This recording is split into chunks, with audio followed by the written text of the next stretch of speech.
Irmãos, nós temos alguns domingos aí estudado alguns desses cânticos de romagem.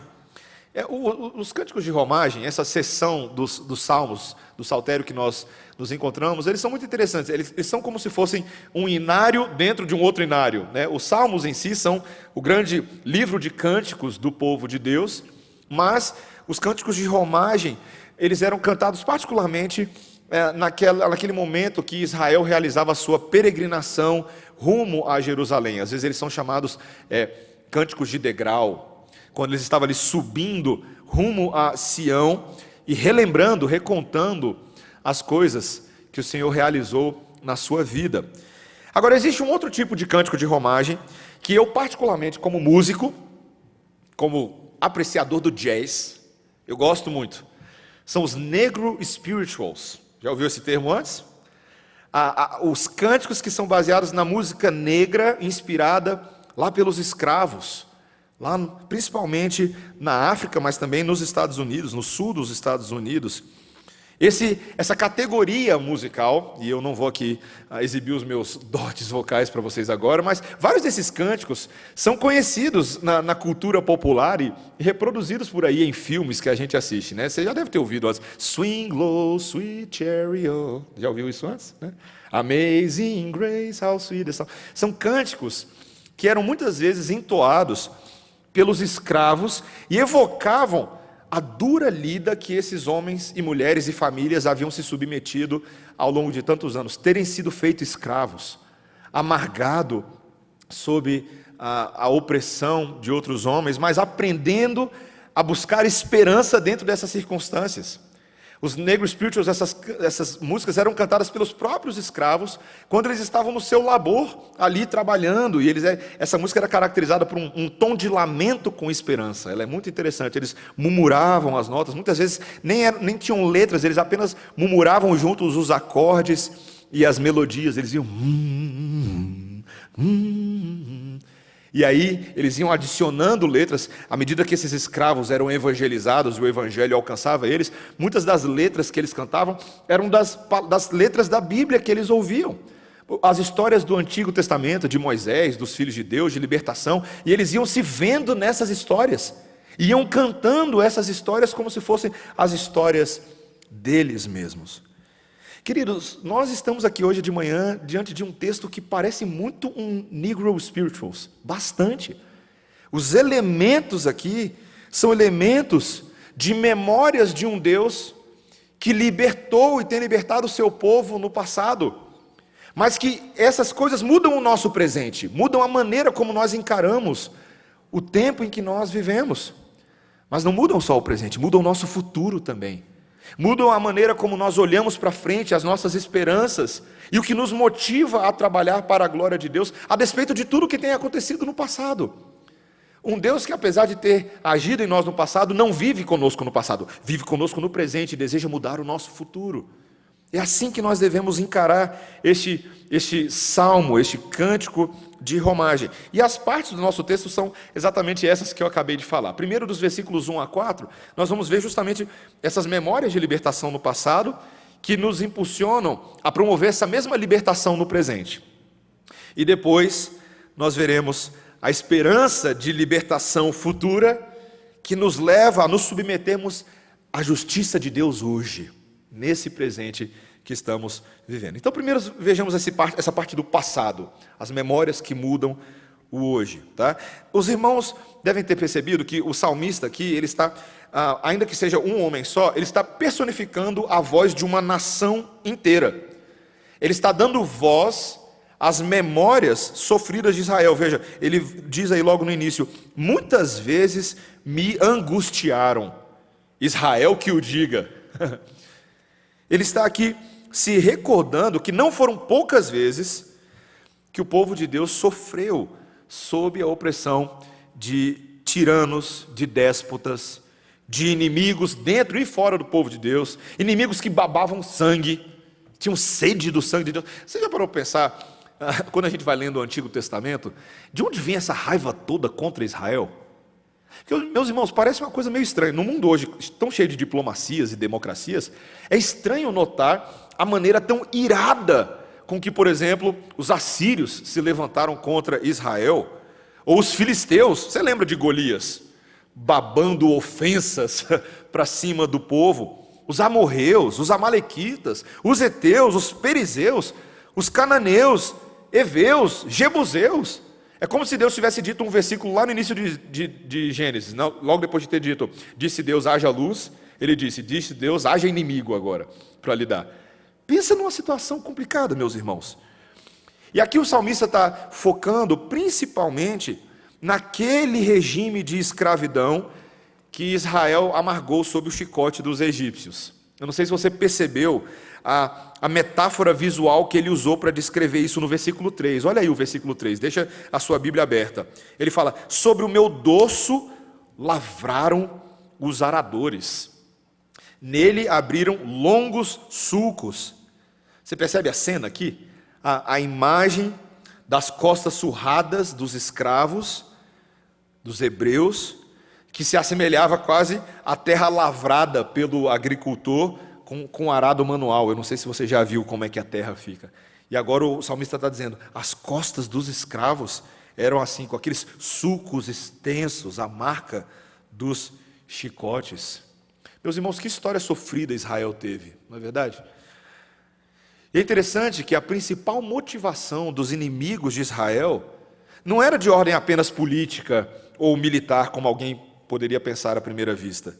Por trás de tudo isso, os autores bíblicos esclarecem que eram levantes de natureza espiritual, contra o Deus dos hebreus, contra o Deus de Israel e, consequentemente, contra o seu povo escolhido. Tudo aquilo que era contra Deus sobrava para o povo. Esse era o problema, porque era uma reação desses inimigos contra a verdade de Deus, contra a santidade de Deus, de um povo que foi separado por Deus para representar a sua luz, a sua pureza. E, obviamente, essa luz evidencia as trevas que existem nos povos ao redor, nos egípcios, nos jebuseus e tantos outros povos. E o povo de Israel sofreu, meus irmãos. Abraão já havia predito, eles iriam sofrer por 400 anos, mais precisamente 430 anos, sob os egípcios. Mas graças a Deus, meus irmãos, a história da Bíblia não termina ali em Êxodo, né? Graças a Deus. Veja o que ele diz agora no versículo 4. Olha o versículo 4 aí. Mas o Senhor é justo. O Senhor é justo, meus irmãos. Essa é uma declaração bem central nesse salmo. Não é à toa que está bem no meio do salmo. Deus não permitiria que a injustiça rolasse solta com relação ao seu povo. E assim, o que ele fez aí no versículo 4? Ele cortou as cordas dos ímpios.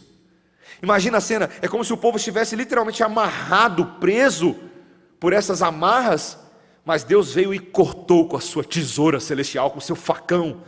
Ele libertou o seu povo. E você conhece a história do Êxodo, você se lembra das 10 pragas, você se lembra de um mar que literalmente abriu, você se lembra do cajado de Moisés tirando água da rocha, você se lembra de Deus mandando codornizes para eles comerem, maná do céu. Deus verdadeiramente libertou aqueles milhões de israelitas que estavam presos sob Faraó.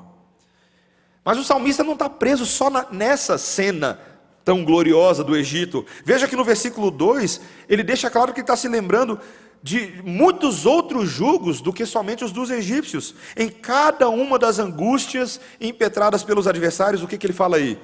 Eles não puderam prevalecer contra Israel. Meus irmãos, Deus insistentemente, vez após vez, libertou o povo dos amalequitas, dos cananeus. Vocês lembram quando eles entraram na terra prometida? Josué ali com o seu exército de Israel, conquistando Jericó, conquistando a cidade de Ai. Ninguém subsistiu diante de Israel. Ninguém. Meus irmãos, apesar dessa história de Israel ser uma história cheia de dificuldades, tem um grande ensino que eu e você aprendemos nessa manhã. O cuidado infalível de Deus, Pai, para com seus filhos. por causa desse pacto que Deus estabeleceu com o seu povo, esse pacto de graça, de tomar para si um povo e de cuidar desse povo, Deus provou que a sua aliança é uma aliança resiliente, é uma aliança firme, exatamente como ele prometeu para Abraão que faria. Veja, sim, Deus disse para Abraão que o povo seria escravo no Egito, mas ele também disse para Abraão antes, lá em Gênesis 12, de que abençoarei os que te abençoarem, e amaldiçoarei os que te amaldiçoarem. Era um círculo de proteção. Deus iria cuidar de Abraão, dos seus filhos, da sua família. E Yahvé, o Deus da aliança, nunca falhou. Isso te consola o coração hoje de manhã? Eu quero te perguntar. Isso traz um senso de renovo, de esperança, de cuidado, quando você se lembra que você pertence a essa linhagem dos filhos de Abraão, pela fé. Deus continua cuidando de nós, os seus propósitos são imutáveis. E meus irmãos, essa é a nossa rede de descanso. Eu não sei se você tem uma rede em casa que você descansa, mas se você não tiver, eu quero te dar uma melhor, essa daqui. Essa é a rede que as nossas almas repousam, porque elas nos dão a convicção que nesse momento, cada um de nós que estamos em Cristo, nos encontramos num estado de graça, num estado de favor, mesmo quando as circunstâncias imediatas ao nosso redor parecem as mais caóticas. Lembra daquilo que o Senhor Jesus Cristo disse aos seus discípulos, lá em Mateus capítulo 16, versículo 18, quando ele disse: as portas do inferno não prevalecerão contra a igreja. Amém, irmãos? Amém? Isso é uma grande esperança espiritual para nós, mas é mais do que isso, é mais do que isso. Nós estamos também vendo aqui uma espécie de argumento em favor da abolição da escravidão. Vocês perceberam isso? O nosso Deus é o Deus que liberta cativos, é o Deus que liberta oprimidos, e portanto, essa é uma causa social de grande valor para Deus, e particularmente deveria ser para o povo de Deus também. Meus irmãos, e tem sido assim ao longo da história. Essa sempre foi uma causa estimada pelos cristãos ao redor do mundo. Alguns dos mais fervorosos abolicionistas de quais nós temos registros na história eram crentes piedosos. Crentes piedosos. O que dizer, por exemplo, de William Wilberforce? Esse homem que viveu ali na Inglaterra do final do século XVIII, início do século XIX, naquele momento que a Inglaterra era uma das nações que mais lucrava com o comércio de escravos nas suas colônias. Mas depois que Deus alcançou o coração desse homem, ele passou a lutar, não somente pelo fim do tráfico de escravos, mas pelo fim da escravidão em todo o Império Britânico. O que dizer, por exemplo, de David Livingstone, que acabou ficando muito famoso como missionário na África, mas ele escreveu um livro chamado Viagens Missionárias, de 1857, no qual ele relata as barbáries do escravagismo, do que acontecia, e foi por causa desse livro dele que muitas leis libertárias foram alavancadas, proibindo o tráfico negreiro na Inglaterra, e posteriormente até no Brasil. Interessante, né? E você achando que Castro Alves descobriu a roda. O que dizer de Elijah P. Lovejoy, esse pastor presbiteriano que foi uma das primeiras pessoas a entregar a sua vida pela causa abolicionista, e que acabou enfrentando muita resistência e indignação dos seus compatriotas. As multidões destruíram a casa dele várias vezes, o escritório dele, e numa dessas a própria vida dele acabou sendo tomada. O custo foi muito alto para ele e para a sua família. O que dizer de Harriet Beecher, essa mulher que era filha de um pastor congregacional e escreveu aquele famoso livro, A Cabana do Pai Tomás, tão famoso que no primeiro momento dividiu opiniões, mas colaborou enormemente pelo fim da escravidão nos Estados Unidos. Meus irmãos, veja, talvez nós tenhamos dificuldade de entender hoje como que a igreja se encaixa em relação à justiça social. E aqui eu não estou falando, meus irmãos, que nós agora, aqui como igreja, devemos abandonar o que estamos fazendo, abandonarmos o culto ao Senhor e trocarmos as nossas pautas por pautas estritamente sociais. Não é isso que a Bíblia está pedindo de nós, e você não vai encontrar nada na Bíblia que diga isso. Mas ao mesmo tempo o que a Bíblia vai dizer é: se você é crente resgatado por Cristo Jesus, você como crente vai se importar sim com certas pautas sociais que nos são preciosas. Nós que nos espalhamos organicamente pelo mundo, buscando brilhar a luz de Cristo aonde quer que nós estejamos, em qualquer emprego que você esteja, é ali que você vai buscar defender essa verdade de Deus. Lembrando que quando os outros lá de fora estão avançando pautas tortas, eu sei, meus irmãos, que todos nós estamos acompanhando agora essa questão do racismo nos Estados Unidos. Talvez você está ouvindo as notícias, você sabe que uma coisa transbordou e agora é uma pauta que está em todos os lugares, inclusive aqui no Brasil. Mas, meus irmãos, não se enganem. Ainda que tenha muita coisa torta aí no meio, Deus se importa com esse assunto, sim. Ele não faz acepção de pessoas, lembra? Em Cristo, todos que eram escravos são livres, e Ele não julga ninguém por ser branco, negro, homem, mulher. Nosso Deus chama todo tipo de gente para o adorá-lo. E, portanto, novamente, esse assunto é importante para a gente. E veja, para você não achar que eu estou aqui tentando mudar a pregação do Evangelho, lembre-se que isso tem a ver diretamente com os mandamentos, os 10 mandamentos da lei de Deus. São implicações diretas que a nossa confissão de fé de Westminster e o nosso catecismo maior reconhecem com relação ao 6º mandamento e ao 8º mandamento. O 8º mandamento diz: não furtarás. Lembra disso? Não furtarás. Aí o nosso catecismo maior diz: quais são os pecados proibidos no 8º mandamento? Ouve só, olha só que interessante. O furto, o roubo, aí ele diz: o tráfico de seres humanos. Você já ouviu falar de sex trafficking? O tráfico sexual que literalmente faz a exportação clandestina de mulheres para atender os apetites sexuais de milícias e de homens depravados. Meus irmãos, essa é uma causa importante. Eu confesso, meus irmãos, que não é um assunto que eu domino tanto, mas é um tema que deveria ser sim motivo de reflexão e principalmente de oração para a igreja. Principalmente. Porque tem uma coisa que eu e você já podemos começar a fazer agora: orar pelo assunto. Eu louvo ao Senhor que o Senhor está sensibilizando a mente recentemente de missionários como nosso irmão João Petrecelli, Marcos lembra, que falou sobre nós, sobre esse assunto lá no Nepal, como é um assunto complicado, mas que os missionários estão juntando forças para orar, para intervir, para evangelizar, para causar mudança. Nós precisamos pensar nisso, meus irmãos. E mais, olha só, quais são os deveres exigidos no 6º mandamento? É a pergunta 135 do nosso catecismo maior. O 6º mandamento é aquele: não matarás. Sabe quais são os deveres? Olha só: todo empenho cuidadoso e todos os esforços legítimos para a preservação da nossa vida e a de outros.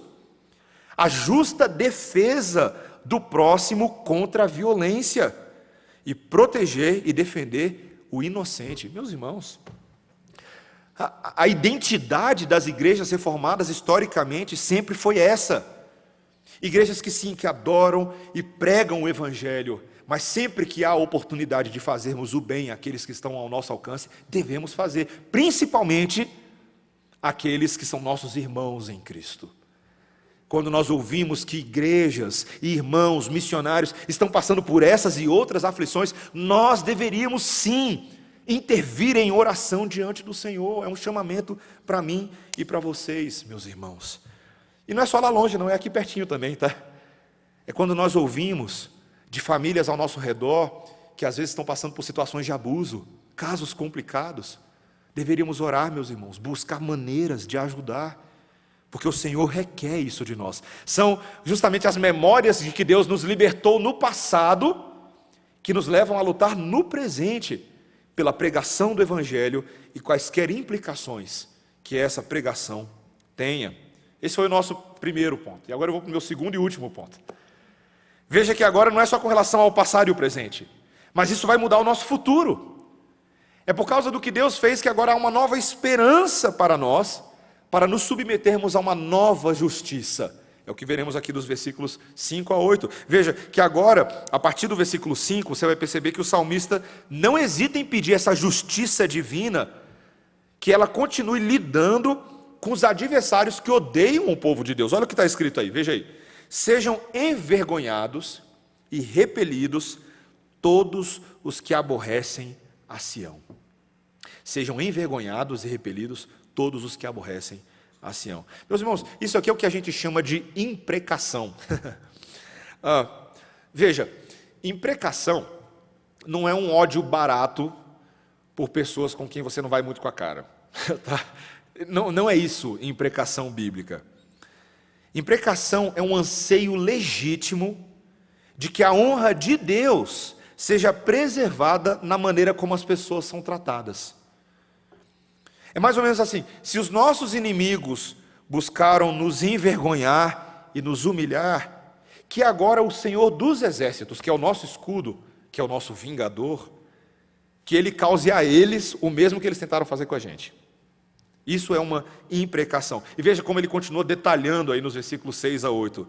Veja, ele pede ao Senhor no versículo 6 que faça com que esses adversários sejam como a erva nos telhados, que seca antes de florescer. Você viu aí no versículo 6? A erva na Bíblia é uma metáfora muito comum para indicar a brevidade da vida. E quando ela se espalha no telhado, você já viu essa cena antes, né? No telhado de um pequeno puxadinho, ela morre rápido. Por quê? Porque ela não tem raiz, ela não tem profundidade. O calor é muito forte em cima, e o que acontece? Ela seca, né? Você já viu plantação em terreno raso? O que acontece quando ela não tem raiz? Ela murcha antes da colheita. É assim que ele quer que os inimigos sejam parados. Antes que fossem capazes de florescer em maldades contra o povo, eles tinham que ser descartados. E veja, na cena do versículo 7, não daria nem tempo do ceifeiro encher as suas mãos ou os braços com esses feixes da oposição, porque eles foram literalmente eliminados pelo Senhor. Deus atenderia o clamor do seu povo. Ele insiste, ao versículo 8, não daria nem tempo dos vizinhos e dos transeuntes ali parabenizá-los por uma boa colheita, falar: nossa, que bênção de Deus, nós os abençoamos em nome do Senhor. Não vai dar tempo nem de falar isso, porque ao olhar para a mão do semeador não vai ter nenhum tipo de bênção ali, não vai ter nada para contar a bênção do Senhor, só restou maldição, a bênção foi retirada. Versículos duros, né, irmãos? Sabe, meus irmãos, orar com imprecação, e eu vou dizer isso hoje de manhã, eu sei que está sendo gravado e transmitido, orar com imprecação é lícito ao povo de Deus. Pode parecer um clamor estranho, especialmente à luz do espírito pós-moderno, né? Esse espírito da tolerância acima de todas as coisas. Hoje a gente tem uma idolatria da tolerância a qualquer custo, já perceberam isso? A custo da verdade, a custo da moralidade, mesmo quando Deus é abertamente blasfemado nos lábios de gente revoltada, de gente ignorante, e o povo de Deus fica indiferente. Interessante, né? Já para pensar nisso, que o povo de Deus não toma as dores do seu Deus quando ele é ofendido? Isso é o contrário do que a Bíblia pede de nós. A gente prefere ouvir coisas humilhantes sobre a nossa fé, mas manter uma atitude passiva, do que sofrer e carregar no peito o orgulho de sermos filhos de Deus e de termos essas verdades, sabendo que o custo para a gente pode ser alto. Veja, talvez você não veja problema em levar desaforo para casa, mas Deus não, jamais. Ele deseja que o seu povo não se envergonhe de fazer desse salmo um cântico. Por que nós podemos, por exemplo, eu sei que é estranho para quem vai chegando, que é novo na igreja, a gente canta os salmos aqui na igreja, só que a gente não canta só alguns salmos, a gente canta salmos que as pessoas normalmente não cantariam, né? A gente tem uma música que diz, um dos salmos que diz que Deus vai quebrar o queixo e os dentes dos inimigos. Meus irmãos, pode parecer muito estranho, mas está na palavra de Deus. E Deus disse para a gente cantar esse tipo de coisa, porque nos lembra que nós não somos vingadores, mas Ele é justo. E Ele tem condições de fazer isso. Veja, não é o seu egoísmo que vai levar a uma imprecação, mas sim a glória e a honra de Deus, se é que você se importa com essas coisas. Mas veja, meus irmãos, a imprecação é apenas uma das maneiras de se lidar com os nossos inimigos. Mas ela pode acabar sendo mal feita.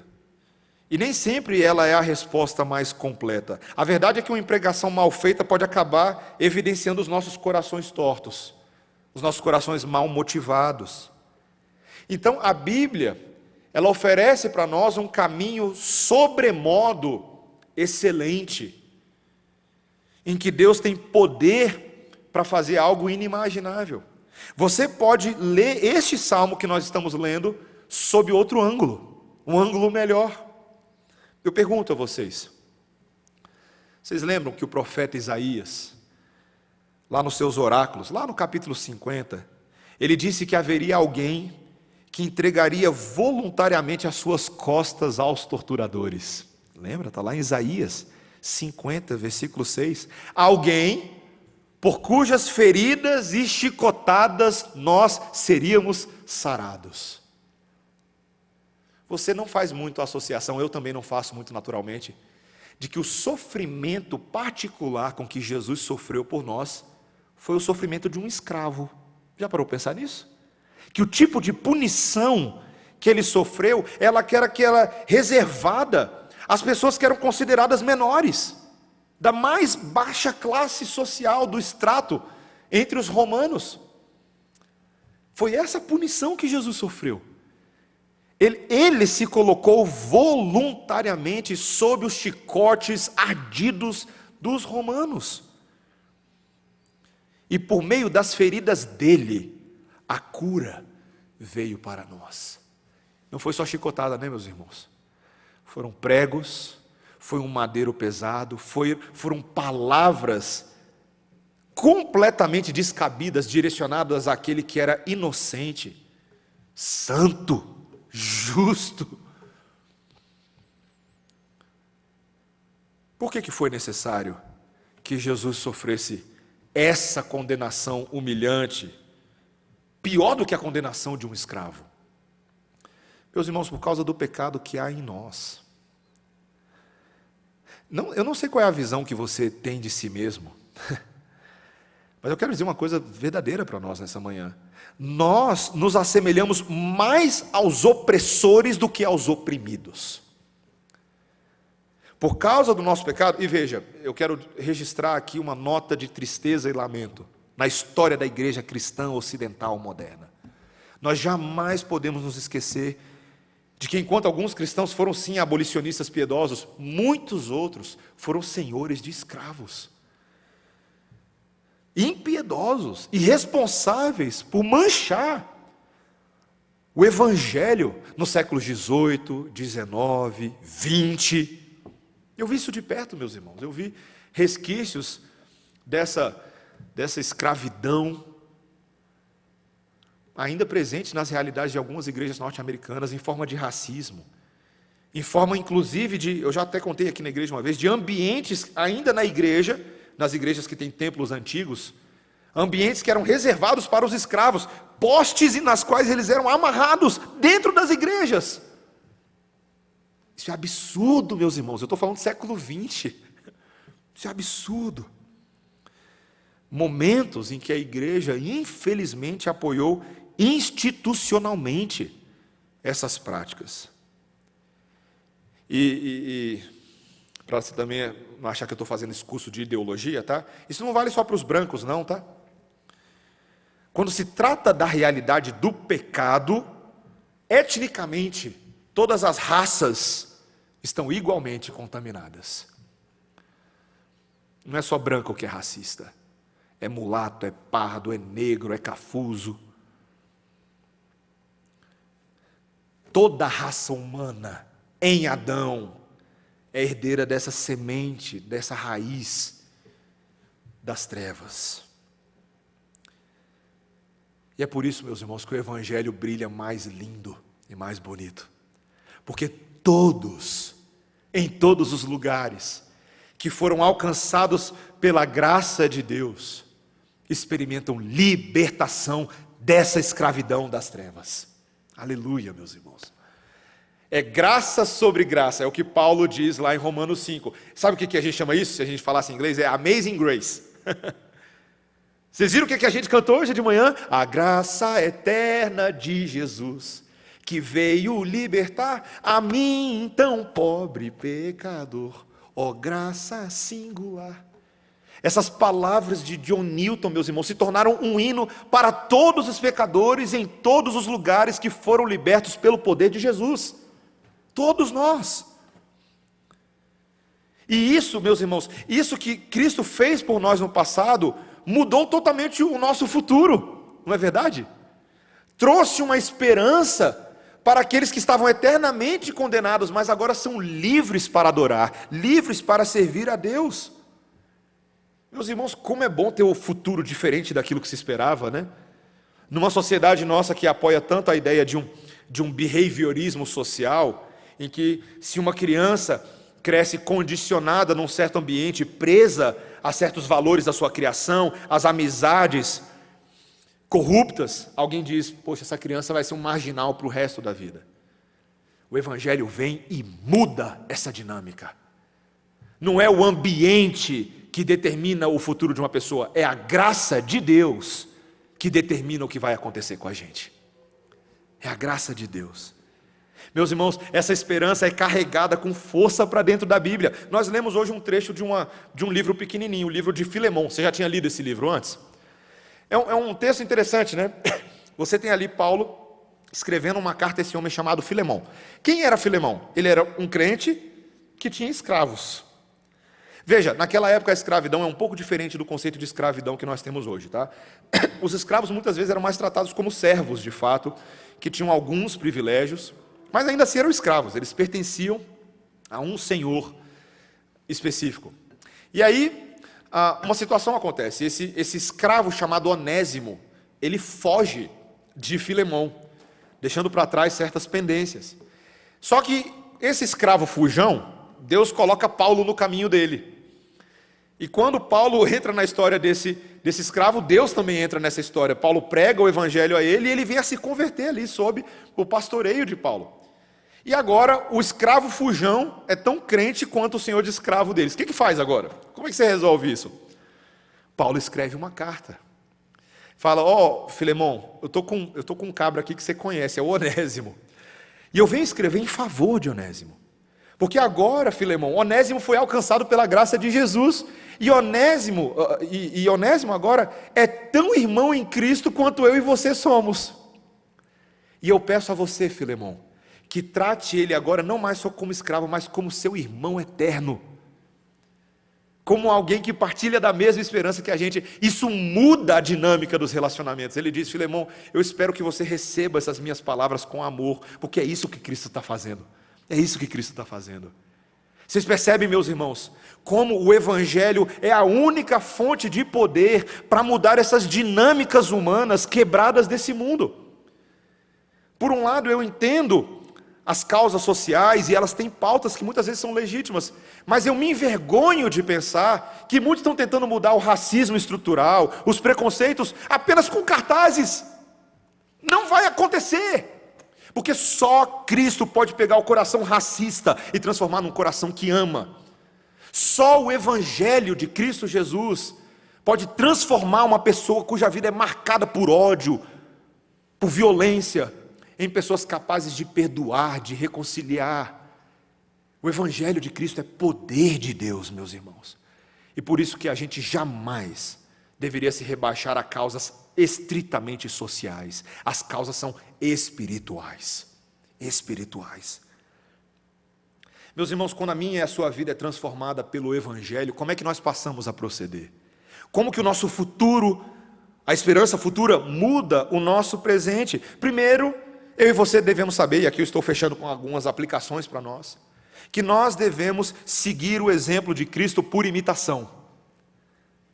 Lembra 1 Pedro, capítulo 2, versículo 22. Aquele o qual não cometeu pecado, nem dolo algum se achou em sua boca, pois ele, quando ultrajado, não revidava com ultraje. Quando maltratado, não fazia ameaças, mas entregava-se àquele que julga retamente, carregando ele mesmo em seu corpo os nossos pecados, para que nós, mortos para os pecados, vivamos para a justiça. Por suas chagas fomos sarados. Tem que imitar Jesus, meus irmãos. Deu numa face e oferece a outra. A gente não é justiceiro que pega para resolver com as nossas mãos. A gente se entrega àquele que cuida de nós. Mas, em segundo lugar, meus irmãos, nós devemos promover a derrota do mal pelo perdão e pelo amor. Esse é o caminho sobremodo excelente. Lembra, Paulo, agora lá em Romanos capítulo 12, versículo 14, ele disse: abençoai os que vos perseguem, abençoai e não amaldiçoeis, não torneis a ninguém mal por mal, é o versículo 17 de Romanos 12, esforçai-vos por fazer o bem perante todos os homens.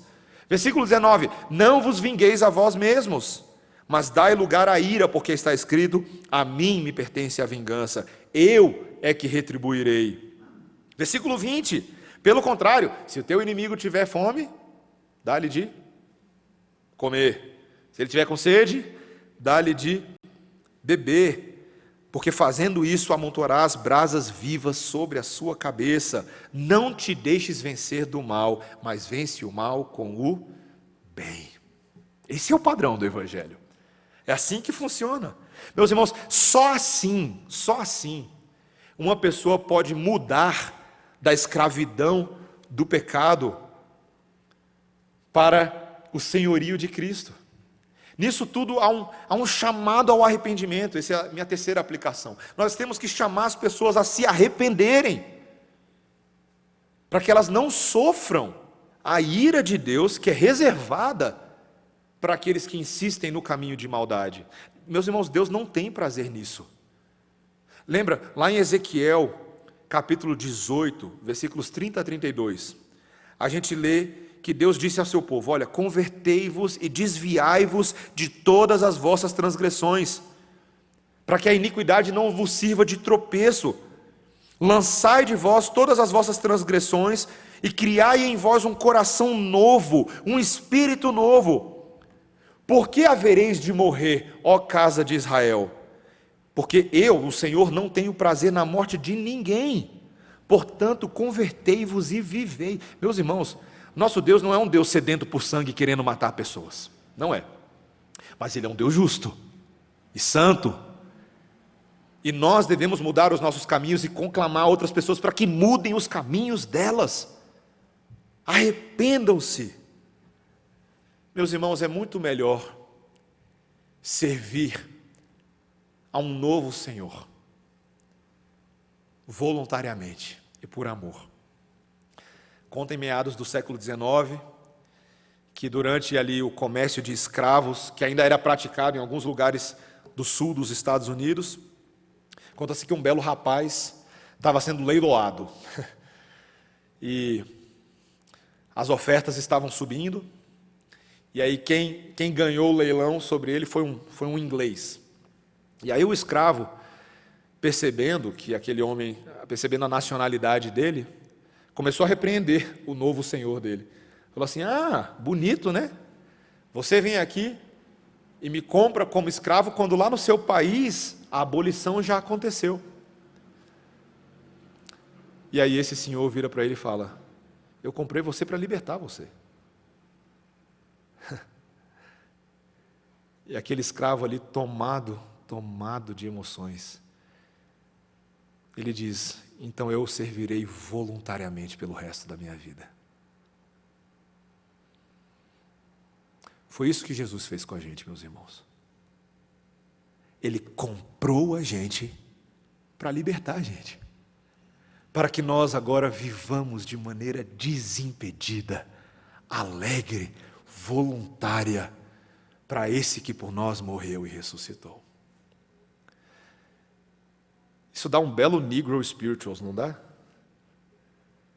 Só que o nosso cântico agora não é mais Negro Spirituals, meus irmãos. Não é só dos negros ou de uma etnia específica. É de todos. É o Christian Spirituals. É dos crentes libertos em Cristo Jesus. Meus irmãos, que essa seja a nossa canção de vida. A nossa canção de vida. Que nós cantemos esse tipo de coisa quando estamos trabalhando, labutando, servindo.